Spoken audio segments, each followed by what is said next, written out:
দুনিয়া তৃপ্ত করে না, দুনিয়ায় তৃপ্তি মিলে না বন্ধু। এটা তৃপ্তের জায়গা নয়, এটা তৃপ্ত হওয়ার জায়গা নয় বন্ধু। আল্লাহ তাআলা কোরআনে ওয়াদা দিছে, বান্দা জান্নাতে আইসো, তোমার আমি তৃপ্ত করে দেব, সুখে ভরে দেব। মা তাশতাহি আনফুসুকুম, যা দিল চাইবে বান্দা আমি সব দেব।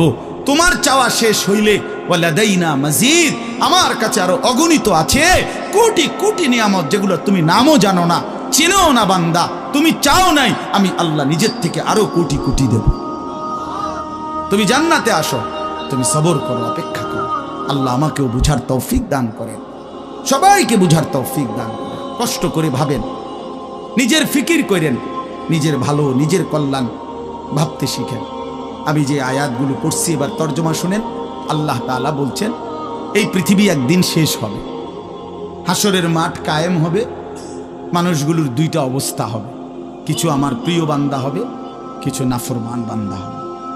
আল্লাহ তাআলা এই কথাটা খুব গুরুত্ব দিয়া কোরআনে বুঝাইছে, বান্দা এই রং রসের এই সৌন্দর্যময় পৃথিবী তোমার কাছে যত লোভনীয়ই মনে হোক, আকর্ষণীয় মনে হোক, তবে এটা নিশ্চিত যে তুমিও থাকবা না, দুনিয়াও থাকবে না।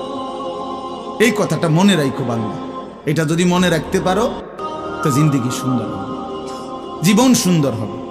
এই জন্য কোরআনুল কারীমে আল্লাহ তাআলা খুব এই কথাটা বুঝাইতে চাইছে, বান্দা এই এত সুন্দর পৃথিবী দেখে তুমি যতই বিমোহিত হও, মুগ্ধ হও, তো মনে রাখো এটা থাকবে না, আমি একদিন ভেঙে ফেলব। ইযাস সামাউন ফাতারাত, আসমান ভেঙে চুরচুর হবে।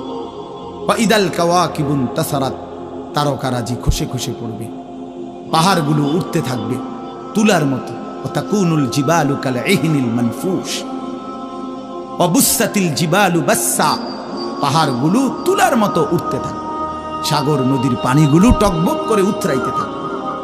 মা তার কোলের বাচ্চাকে ছুঁড়ে ফেলে দিবে, গর্ভবতী নারীর বাচ্চা নিজে নিজে বের হয়ে যাবে, সব মানুষ পাগলের মতো মাতালের মতো হয়ে যাবে।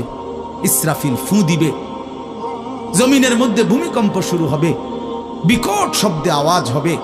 আল কারিআতু মাল কারিআ।